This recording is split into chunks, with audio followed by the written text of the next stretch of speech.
Welcome back to the deep dive. When we think about what makes education truly effective, it's not just about the curriculum, is it? Not at all. It's really about how it's delivered and, crucially, whether that learning environment truly fits the individual student. Exactly. Education is never, ever one size fits all. And that becomes, well, exponentially more true when we're talking about students who learn or behave or maybe interact with the world a bit differently. Uh-huh. So today, we're really going to unpack a lot of the foundational knowledge around exceptional student education, or ESE, as it's often called. Right. This deep dive is basically your shortcut to understanding this, let's face it, complex world of supporting diverse learners. We'll be covering everything from the core federal laws that guarantee rights, The really big ones. all the way to the specific categories of disability and those essential personalized plans that make customized learning actually possible.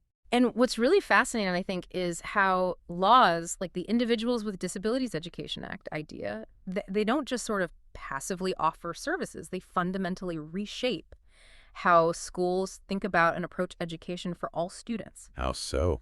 Well, they ensure that equity is the starting point. It's not an afterthought. This whole system mandates continuous collaboration.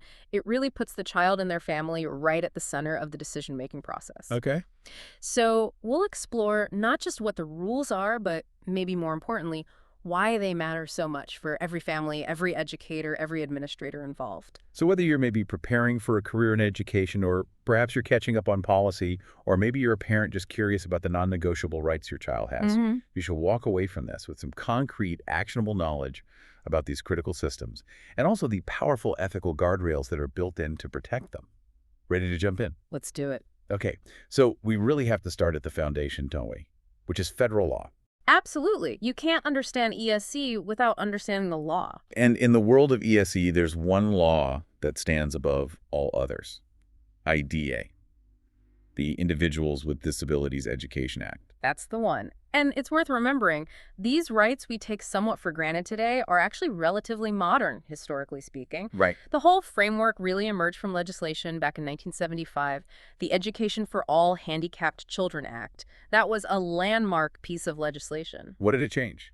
Well, it marked a fundamental shift. Before that, many children with significant learning differences were often just excluded from public schools entirely, or sometimes warehoused in, institutional settings with very little actual education happening. Right, a completely different era. Completely. Now, IDEA itself has been revised several times since '75, most notably in 2004 when it technically became the Individuals with Disabilities Education Improvement Act, or IDF. But everyone still calls it IDEA. Pretty much, yeah. Yeah. IDEA 2004 is common too. But regardless of the exact acronym, it's the federal law. It governs the education of eligible children with disabilities all the way from birth up to age 21. Okay, and how does it actually work? How does the federal government enforce this?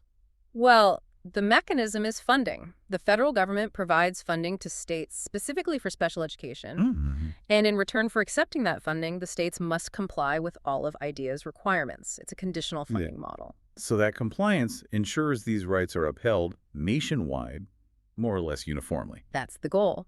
And this entire structure, this whole law, really rests on 5 major pillars. These are the core requirements that guarantee protection and access for students and their families. Okay, let's break down those 5 pillars. What's the first one? The first one is all about making sure kids don't fall through the cracks. It's called child find. Child find. Yep. This requires states to actively identify, locate, and evaluate all children within their borders who may have disabilities and might need special education services. Actively identify. So schools can't just wait for a parent to raise a concern. Exactly. It's proactive. If a teacher or a doctor or anyone suspects a child might have a disability that affects their learning, the school system is obligated under Child Find to initiate the identification process. Right.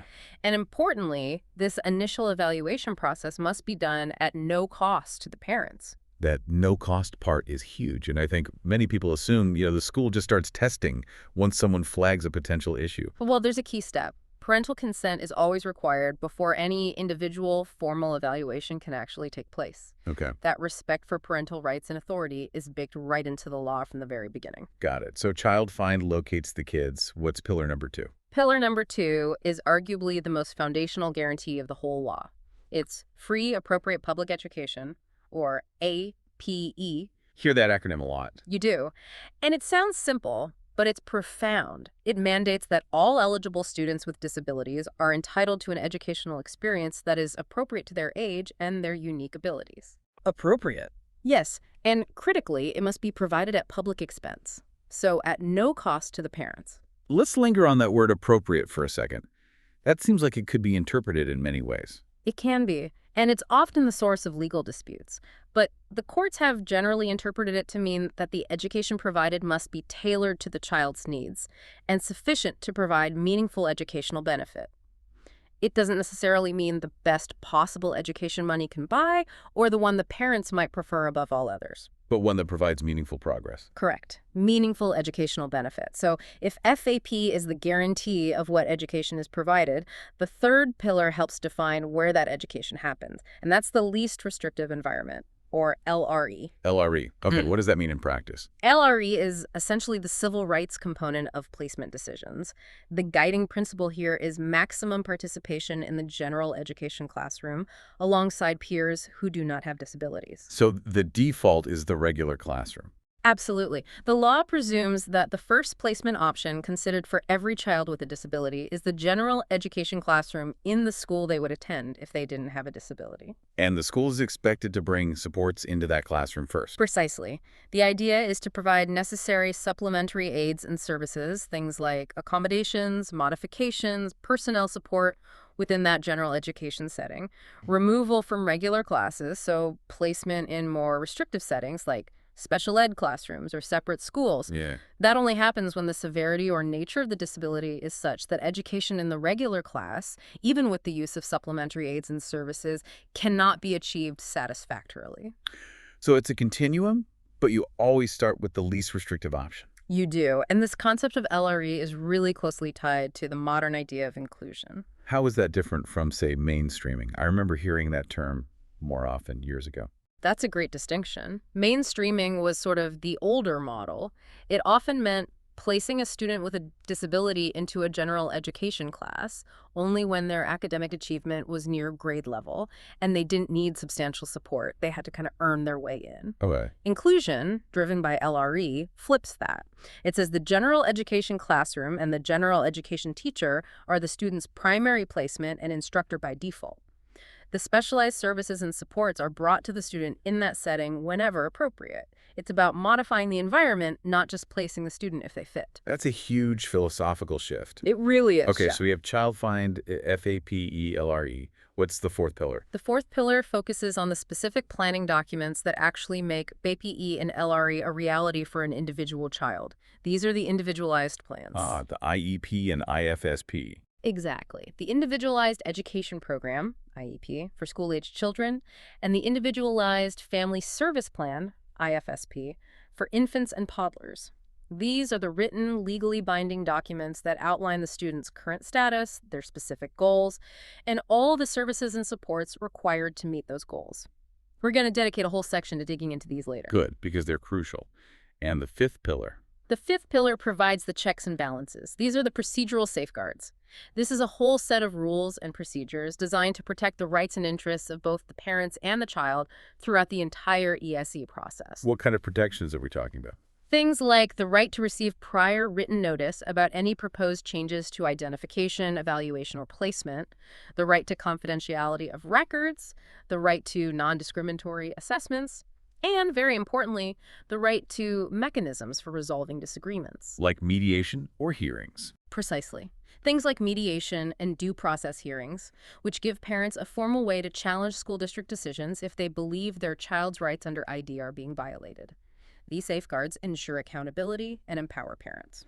Okay, so those five pillars, child find, FAPE, LRE, individualized plans, and procedural safeguards, form the core of IDEA. But IDEA doesn't operate in a vacuum, right? Are there other important federal laws? Definitely. There are a few other key pieces of federal legislation that work alongside IDEA. Two major ones prohibit discrimination against individuals with disabilities more broadly, not just in education. Which ones? The Americans with Disabilities Act, ADA, and the Vocational Rehabilitation Act, specifically Section 504. While IDEA focuses specifically on ensuring FAPE for eligible K-12 students, the ADA is much broader. It prohibits discrimination based on disability and employment, state and local government services, public accommodations, transportation, basically across many aspects of public life. So ADA provides wider civil rights protection. Exactly. And Section 504 of the Rehab Act also prohibits discrimination in programs receiving federal funding, which includes public schools. Sometimes students who don't qualify for IDA services might still receive accommodations under a 504 plan if they have a disability that substantially limits a major life activity, like learning. Okay, that's an important distinction. What else? Then you have FERPA, the Family Educational Rights and Privacy Act. This is the federal law that protects the privacy of all student education records. Not just for students with disabilities. No, for all students. But it's particularly critical in ESE because IEPs and evaluation reports contain a lot of sensitive, personally identifiable information. FERPA ensures these records are kept confidential and gives parents rights to access and review them. Makes sense. And what about the big education reform laws we've seen, like No Child Left Behind or its successor? Right. So the No Child Left Behind Act, NCLB, enacted in the early 2000s, had a significant impact on ESE. It really increased the focus on accountability for the academic progress of students with disabilities, How to do that? mainly through standardized testing and reporting requirements. NCLB mandated that schools disaggregate test score data, meaning they had to report specifically on the performance of subgroups, including students with disabilities.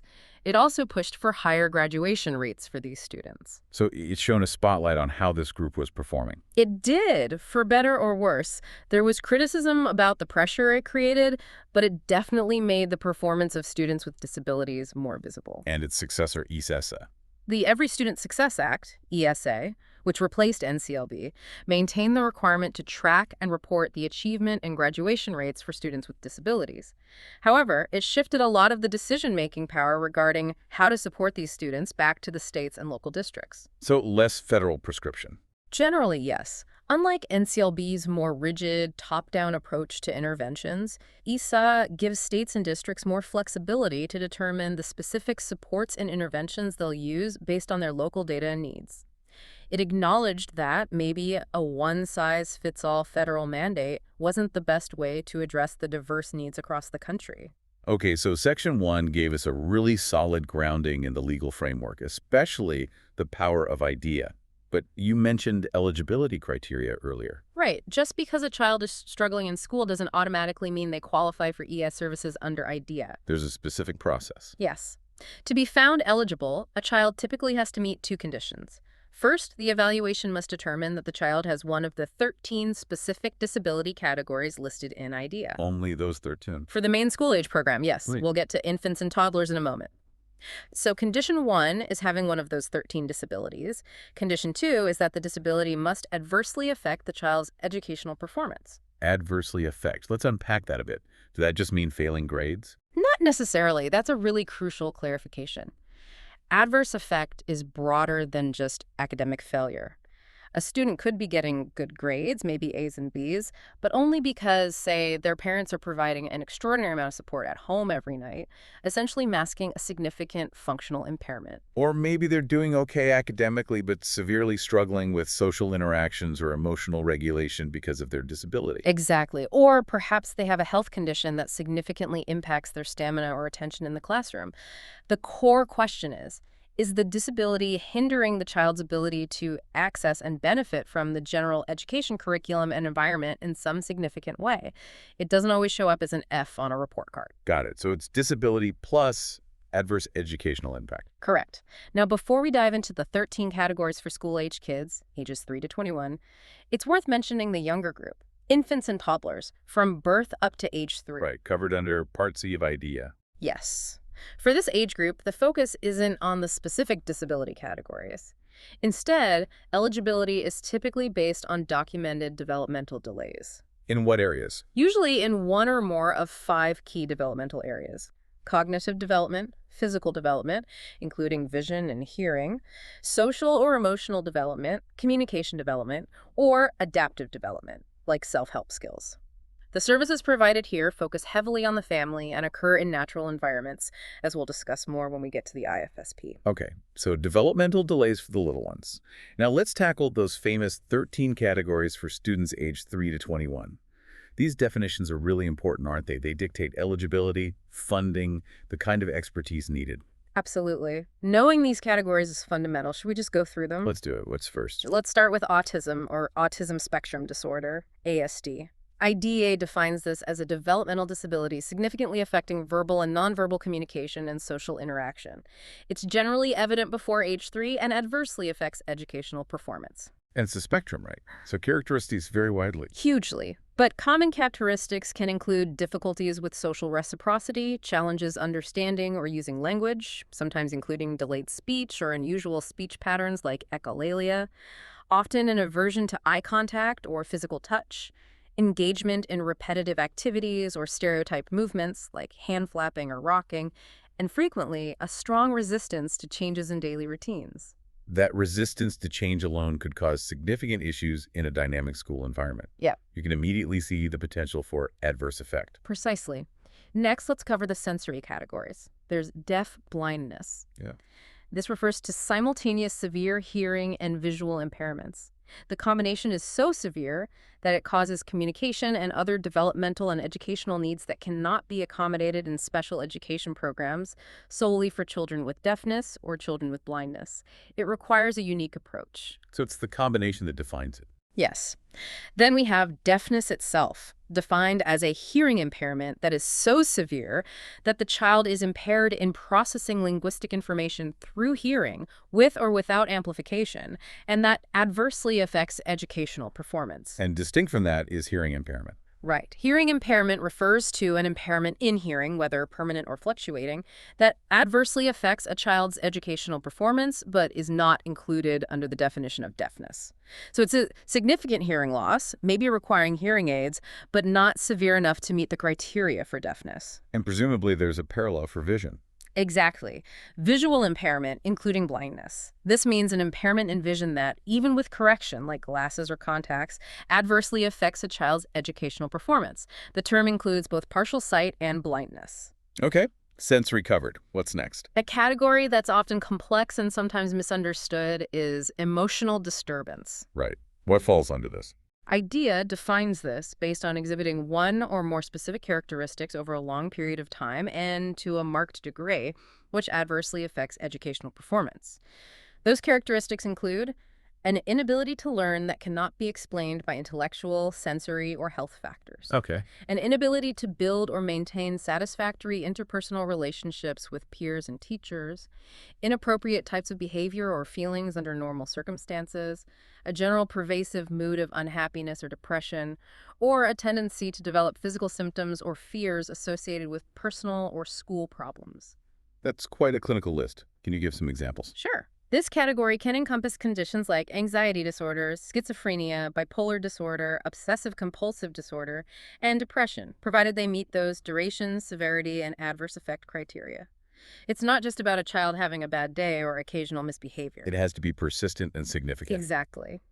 Now, moving towards cognitive or learning-related categories, we have intellectual disability. Formerly known as mental retardation. Correct. The terminology changed in federal law. This is defined as significantly sub-average general intellectual functioning, existing concurrently with deficits in adaptive behavior, manifested during the developmental period, that adversely affects educational performance. Okay, break that down. Significantly sub-average general intellectual functioning. Generally refers to performance on standardized IQ tests, typically around 2 standard deviations below the mean, so roughly an IQ score of 70 or below. And deficits in adaptive behavior. That's crucial. It's not just about IQ. Adaptive behavior refers to the effectiveness or degree with which individuals meet the standards of personal independence and social responsibility expected for their age and cultural group. So skills like communication, self-care, social skills, using community resources, self-direction, both low IQ and deficits in adaptive behavior must be present. Got it. Now, how does that contrast with what's often the largest category in ESE? You're likely thinking of specific learning disability, or SLD. Yes. How is that different from intellectual disability? This is a critical distinction. SLD is defined as a disorder in one or more of the basic psychological processes involved in understanding or in using language, spoken or written. This disorder may manifest itself in the imperfect ability to listen, think, speak, read, write, spell, or do mathematical calculations. It affects specific processes. Exactly. The key here is specific. Unlike intellectual disability, SLD does not imply below-average general intelligence. Students with SLD typically have average or even above-average intelligence overall. Their difficulty lies in a specific area or areas of learning, often linked to how they process certain types of information. Examples. Common examples include dyslexia, difficulty with reading, dyscalculia, difficulty with math, and dysgraphia, difficulty with writing. It could also involve issues with auditory processing or visual processing. The difficulty is specific to certain academic tasks, not a global limitation. So someone could be brilliant at science concepts, but unable to easily decode text due to dyslexia. Precisely. And that requires very different interventions than supporting a student with an intellectual disability. Okay, next up are physical categories. Orthopedic impairment. What does that cover? This means a severe orthopedic impairment that adversely affects a child's educational performance. It includes impairments caused by congenital anomaly, like clubfoot or absence of a limb, impairments caused by disease, like poliomyelitis or bone tuberculosis, and impairments from other causes, like cerebral palsy, amputations, or fractures or burns that cause contractures. So issues with bones, joints, muscles. Essentially, yes, affecting mobility or physical functioning. Then there's a very broad category called other health impairment, or OHI. That sounds like a catch-all. It kind of is, but with specific criteria. It means having limited strength, vitality, or alertness, including a heightened alertness to environmental stimuli that results in limited alertness with respect to the educational environment. This limitation must be due to chronic or acute health problems. And adversely affect educational performance. Always. Examples here are numerous and can include conditions like asthma, attention deficit disorder, ADD, or attention deficit hyperactivity disorder, ADHD, diabetes, epilepsy, heart conditions, hemophilia, lead poisoning, leukemia, nephritis, rheumatic fever, sickle cell anemia, and Tourette syndrome. Wow, that covers a lot of common childhood health issues if there's severe enough to impact schooling. It does. Next, speech or language impairment. Okay. This refers to a communication disorder such as stuttering, impaired articulation, a language impairment, or a voice impairment that adversely affects educational performance. Pretty straightforward. Seems so. What's left? Traumatic brain injury, or TBI. This is an acquired injury to the brain caused by an external physical force, resulting in total or partial functional disability or psychosocial impairment, or both, that adversely affects educational performance. Acquired, meaning not congenital or degenerative. Right. It applies to open or closed head injuries, resulting in impairments in areas like cognition, language, memory, attention, reasoning, abstract thinking, judgment, problem solving, sensory, perceptual, and motor abilities, psychosocial behavior, physical functions, information processing, and speech. It does not apply to brain injuries that are congenital or degenerative or induced by birth trauma. A very specific cause and effect. Yes. And finally, the 13th category is multiple disabilities. Meaning more than one of the above. Yes, but with a specific condition. It means concomitant impairments, like intellectual disability and blindness, or orthopedic impairment and deafness, the combination of which causes such severe educational needs that they cannot be accommodated in special education programs solely for one of the impairments. The term does not include deaf blindness, as that's its own category. So the combination itself creates unique, severe needs. Exactly. Understanding these 13 distinct definitions is absolutely the first legal and really pedagogical step toward identifying needs and providing that customized support we talked about. Okay, so a student has been evaluated, found eligible under one of those 13 categories, and the disability adversely affects their education. Now, this is where those individualized plans come in, right? Absolutely. Once eligibility is confirmed, the promise of FAPE-free appropriate public education gets formalized in a legally binding document. This is where the highly personalized, measurable plans take center stage. And we start with the youngest learners. The infants and toddlers, birth to age 3. Correct. For them, the plan is called the Individualized Family Service Plan, or IFSP. IFSP.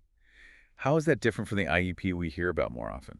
While it's similar in being a written plan, the IFSP's focus and target are fundamentally different. It centers on the family as a unit, not just the child, and it emphasizes providing services within the child's natural environment. Natural environment. You mean like not a school?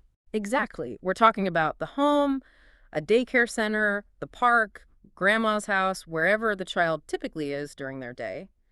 The IFSP outlines the child's current levels of development, the family's resources, priorities, and concerns related to the child's development, and the measurable outcomes expected. So it involves the whole family much more directly. Much more. It also details the specific early intervention services needed, including frequency, intensity, and method of delivery, and crucially identifies a service coordinator who helps the family access those services. These services are often provided by representatives from multiple agencies, maybe a physical therapist, a speech therapist, an early childhood specialist, often coming right into the home. That makes sense for that age group. And what happens when the child turns 3? That's a key transition point. A major component of the IFSP is planning for the child's transition out of early intervention services and into preschool services if needed. This involves discussing potential eligibility for services under Part B of IDEA, the school-aged part, and developing a transition plan, often including steps to help the child adjust to a preschool program. This leads us directly to the IEP. Right, the Individualized Education Program, IEP. This is the cornerstone document for eligible students aged 3 to 21. It absolutely is. IDEA is very specific about the timeline. Once a child is determined eligible for ESE services, the IEP team must meet to develop the IEP within 30 calendar days. And who is on this IEP team? Is it just the teachers? No, definitely not. The composition of the IEP team is carefully specified by law to ensure all necessary perspectives and authorities are represented. It's designed to be a collaborative effort. Okay, who has to be there? All right, first and foremost, the parents of the child. They are considered equal partners in the process and have the right to participate in all IEP meetings. They can also invite other individuals who have knowledge or special expertise regarding their child, like an advocate, a therapist from outside the school, or a family friend. Okay, parents are key. Who else from the school? You need at least one regular education teacher of the child if the child is or may be participating in the regular education environment. This ensures the general curriculum perspective is included. Makes sense. Then you must have at least one special education teacher of the child, or where appropriate, a special education provider, like a speech pathologist.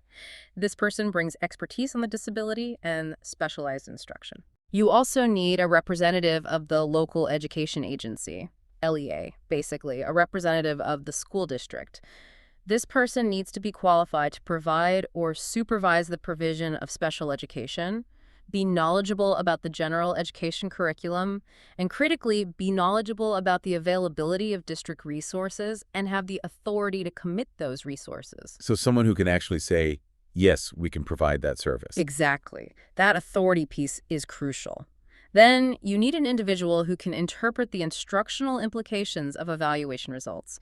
This might be one of the people already listed, like the special educator or LEA rep, or it could be someone else, like the school psychologist who conducted the assessments. Okay, ensuring the test data translates into practical strategies. Right. And whenever appropriate, the child with a disability should be included, especially when discussing transition services after high school. Their voice is vital. So it's a comprehensive team. What about the meeting logistics? IDEA is clear here, too. The school district is responsible for initiating and conducting the meetings. They must ensure the meeting is scheduled at a mutually agreed upon time and place, making reasonable efforts to accommodate the parent's schedule. Parents must be notified early enough to ensure they have an opportunity to attend.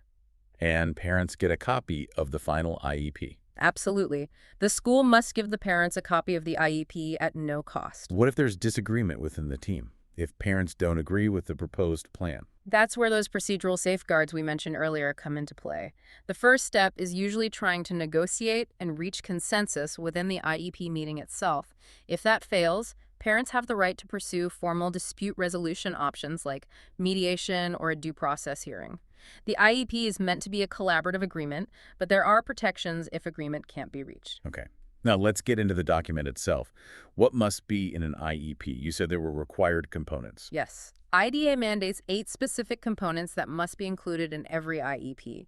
These ensure the plan is comprehensive, measurable, and accountable. Let's list them out. What's number 1? Number 1 is a statement of the child's present levels of academic achievement and functional performance, PLA-AFP. This describes how the child's disability affects their involvement and progress in the general education curriculum. It includes data from evaluations, observations, performance on state tests, etc. It's the baseline where the student is right now. Okay, the starting point, number 2. A statement of measurable annual goals. These goals should address the child's needs resulting from the disability to enable them to be involved in and make progress in the general curriculum. They can be academic, functional, like behavior or social skills, physical, whatever the child needs, and they must be measurable. How will we know if the goal is met? Exactly. Number 3 builds on that. For children taking alternative assessments aligned to alternative achievement standards, typically those with the most significant cognitive disabilities, the IEP must also include a description of benchmarks or short-term objectives. For others, while not always required by IDEA now, short-term objectives are often still included as they break down the annual goals into smaller, manageable steps. Okay, goals and steps. What's 4? 4 is a statement of the special education and related services and supplementary aids and services to be provided to the child or on behalf of the child, like support for school personnel. This is the core of the service plan. Detailing exactly what help the child will get. Yes, and number 5 gets even more specific. It requires a statement of the program modifications or supports for school personnel that will be provided. This also includes the projected date for the beginning of the services and modifications and their anticipated frequency, location, and duration. So when, where, how often, for how long? No ambiguity. None. Number 6 relates directly back to LRE. It's an explanation of the extent, if any, to which the child will not participate with non-disabled children in the regular class and in extracurricular and other non-academic activities. If the child is pulled out, the IEP must justify why. Keeping the focus on inclusion. Number 7. 7 addresses testing. It requires a statement of any individual appropriate accommodations that are necessary to measure the academic achievement and functional performance of the child on state and district-wide assessments. So how they'll take standardized tests? What if they can't take the standard test even with accommodations? Then the IEP must state why the child cannot participate in the regular assessment and why the particular alternative assessment selected is appropriate for the child. Okay, and the last one, number 8. Finally, number 8 is crucial for accountability. A description of how the child's progress toward meeting the annual goals will be measured, and when periodic reports on the progress the child is making toward meeting the annual goals, such as through the use of quarterly or other periodic reports concurrent with the issuance of report cards, will be provided to parents. So tracking progress and keeping parents informed, that's a comprehensive list. It has to be. The IEP is the legally enforceable commitment of resources and services. Now, you mentioned transition services earlier. Does the IEP change as the student gets older? It does. The focus shifts significantly as the student approaches the end of their K-12 education. This is where the transition IEP comes in. Remember, FAPE, that guarantee of appropriate education, extends to preparing students with disabilities for life after high school. Preparation for college, work, independent living. All of the above. Post-secondary education, vocational education, integrated employment, including supported employment, continuing in adult education, adult services, independent living, or community participation.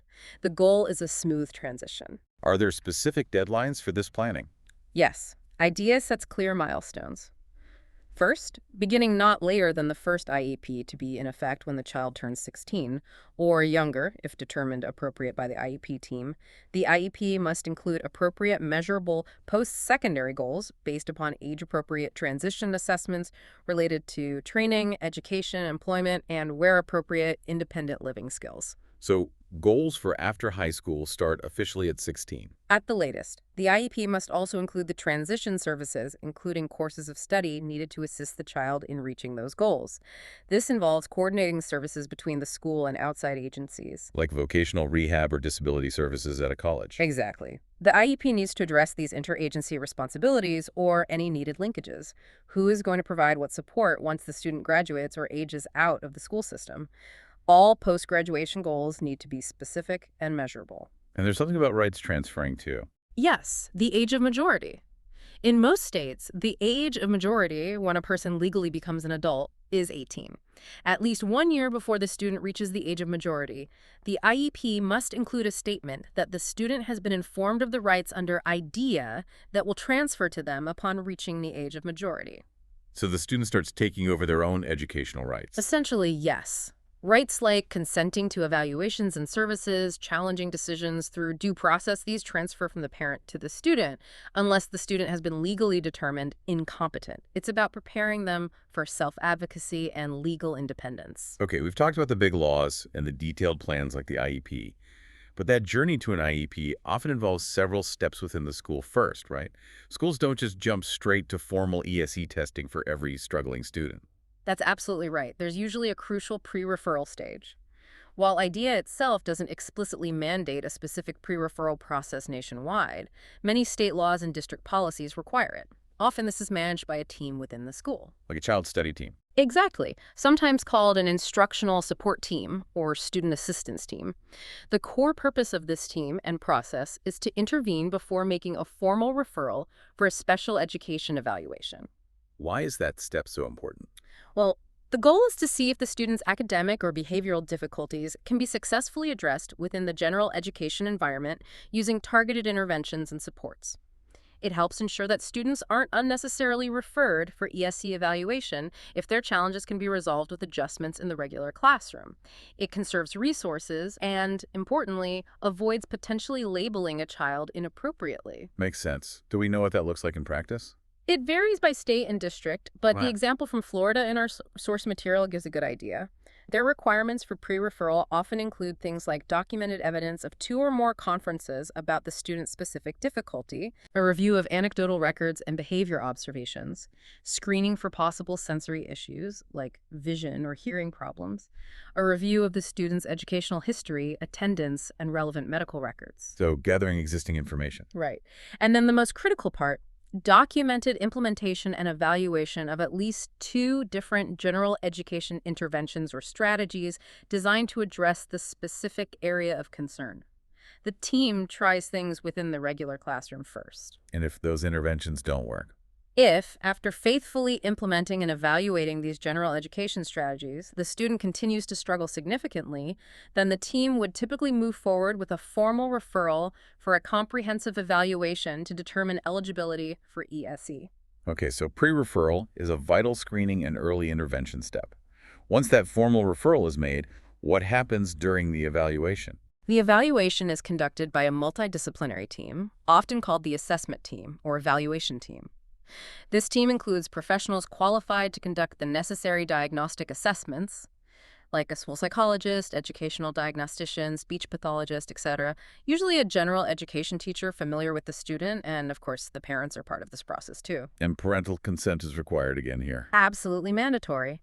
The school cannot conduct the initial evaluation to determine eligibility without obtaining informed written consent from the parents. What rules govern the tests themselves? Can they just use any tests? No. IBA sets strict criteria for evaluation procedures to ensure fairness and accuracy. Assessments must not be discriminatory on a racial or cultural basis. They must be provided and administered in the student's native language or other mode of communication, like sign language or Braille, unless it's clearly not feasible to do so. The tests must be technically sound, meaning valid and reliable for the purposes for which they're being used. And they must be administered by trained and knowledgeable personnel in accordance with the test instructions. So qualified people using appropriate tools. Yes. And here's a really crucial rule that prevents decisions based on flimsy evidence. Eligibility for ESE services cannot be determined based on the results of any single test or assessment procedure. Not just one IQ score or one reading test. Correct. The team must use a variety of assessment tools and strategies to gather relevant functional, developmental, and academic information. This includes information provided by the parent, data from classroom observations, teacher recommendations, and performance on different types of assessments. It has to be a comprehensive picture. That seems much fairer. Now, when the team, whether it's the assessment team or later the IEP team, is gathering all this information and making decisions, are there frameworks to help guide them?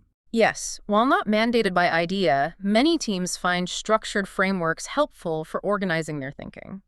One widely used example mentioned in our sources is the SET framework. SET-T, what does that stand for? SET stands for Student, Environment, Tasks, and Tools. It's a 4-part model designed to guide collaborative decision-making, particularly around selecting appropriate assistive technology, but it's useful for general planning too. How does it work? What do they consider under each letter? Okay, so for S student, the team asks, What are the students' specific strengths? What are their functional needs related to their disability? What are their goals? What do they need to be able to do now that they currently can't do independently? Focusing on the individual learner first. Right. Then for e-environment, they analyze all the settings where the student learns and participates. What are the physical arrangements? What instructional methods are used? What materials and supports are currently available? Crucially, what are the attitudes and expectations of the people in those environments? Teachers, staff, family? Are there access concerns? Looking at the context. Makes sense. What about T? The first T tasks looks at what activities normally occur in those environments that the student needs to be able to do.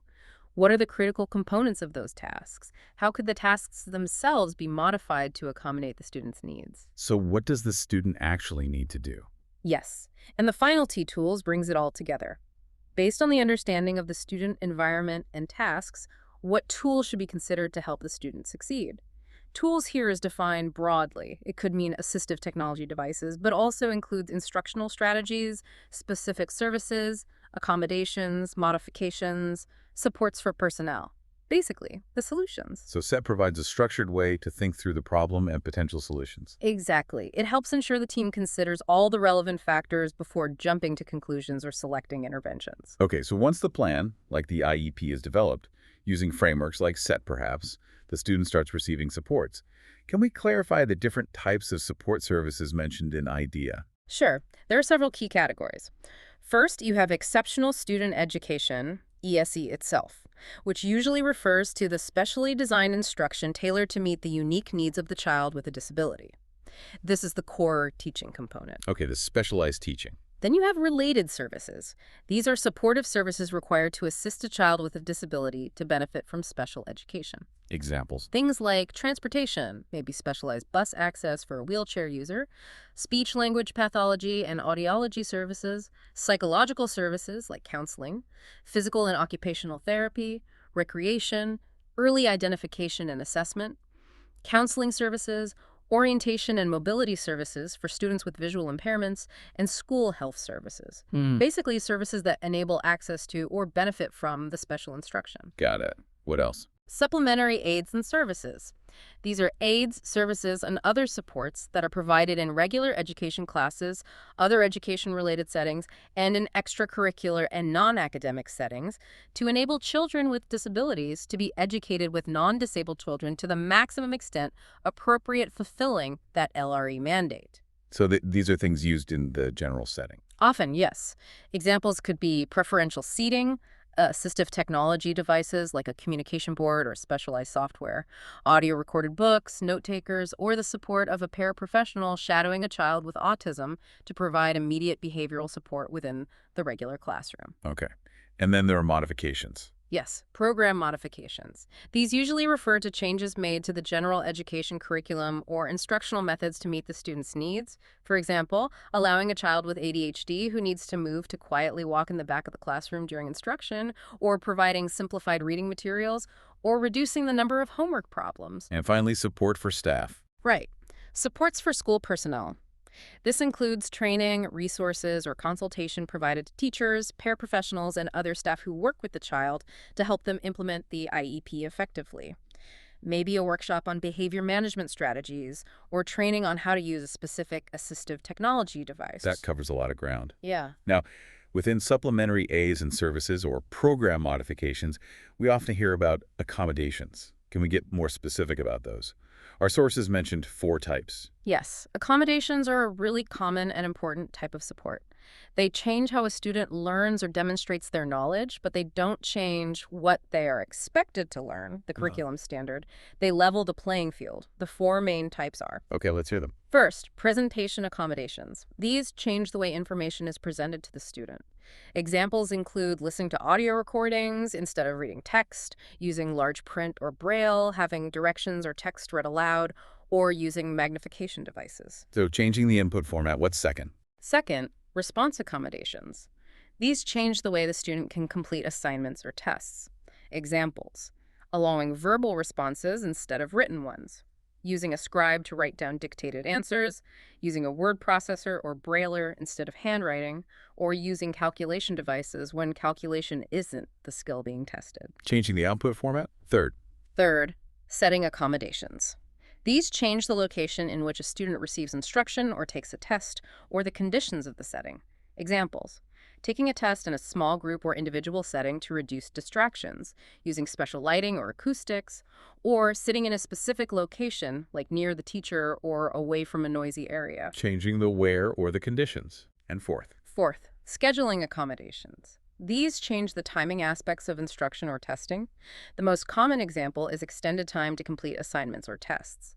Others include allowing breaks during tasks or tests, like to prevent eye strain or manage fatigue, or administering a test over several shorter sessions or days. Changing the when or how long.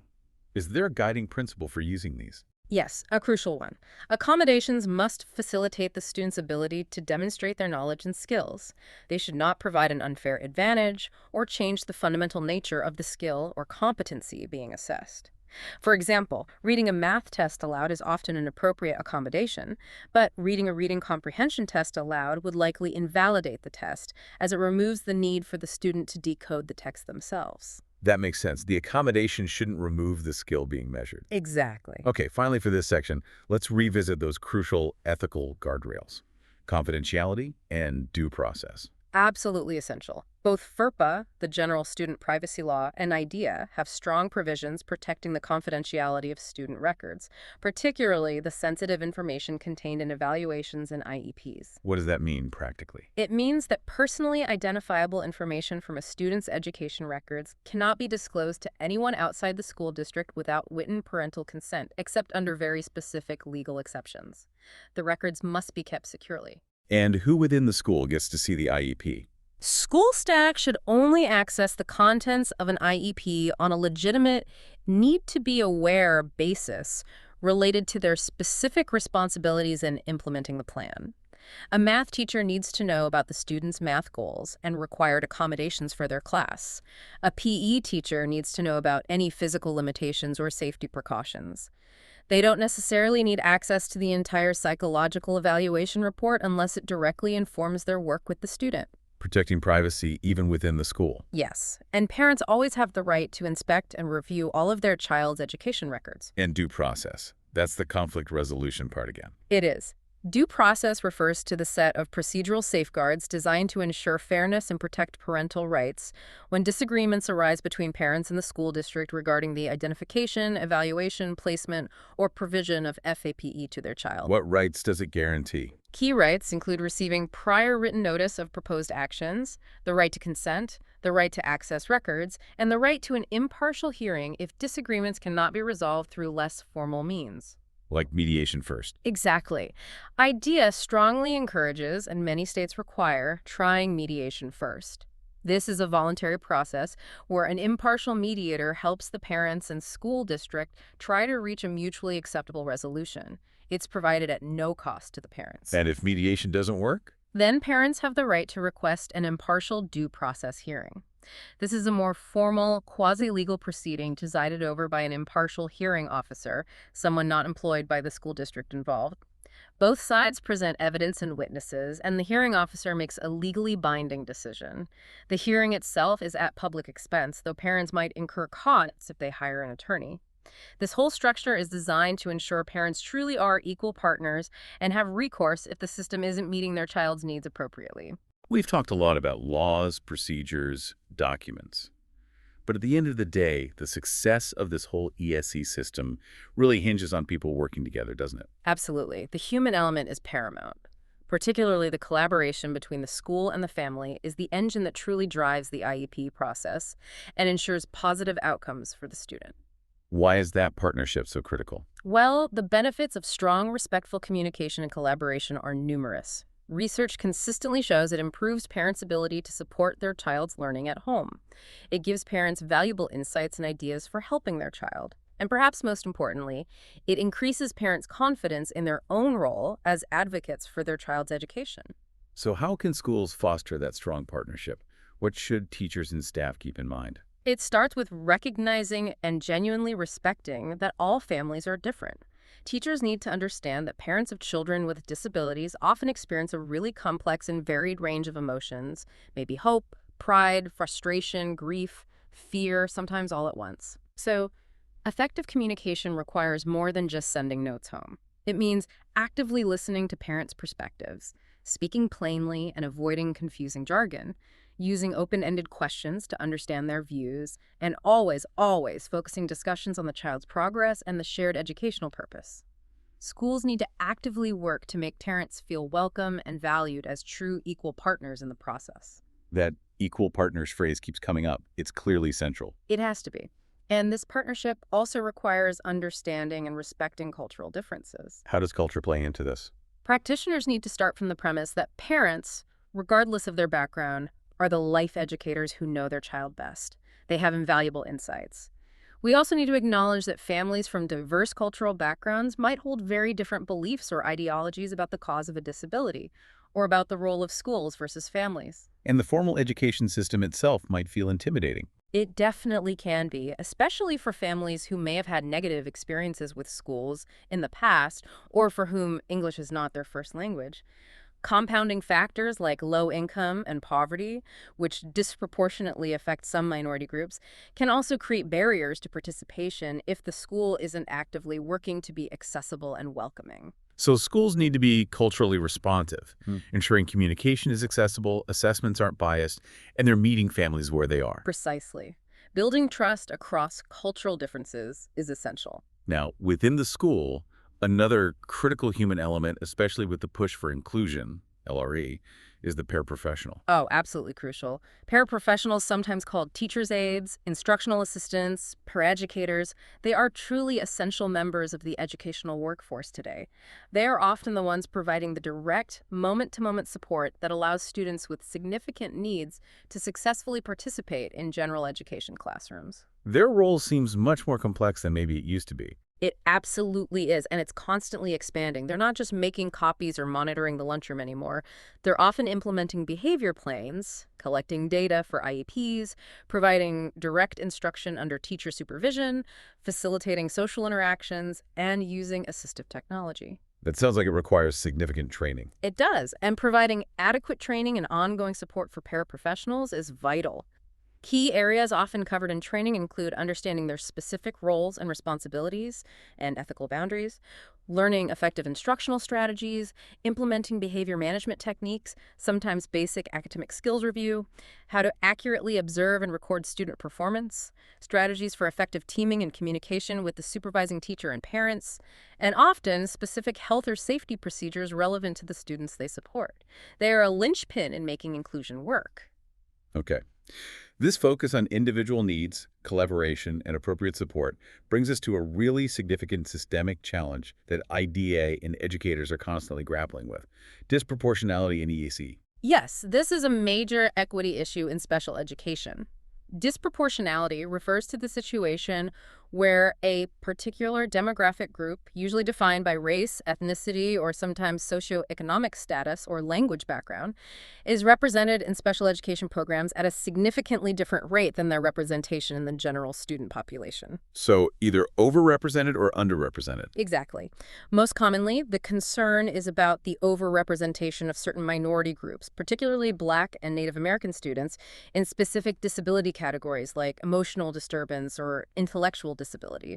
But underrepresentation can also be an issue, suggesting some groups might be overlooked for needed services. Why is this such a critical issue? Because it raises serious questions about potential bias in the system. Research has shown that a child's race or ethnicity can significantly influence their probability of being identified for special education, sometimes misidentified or misclassified, or placed in more restrictive settings than their white peers with similar characteristics. This has deep historical roots tied to legacies of segregation and discrimination in education.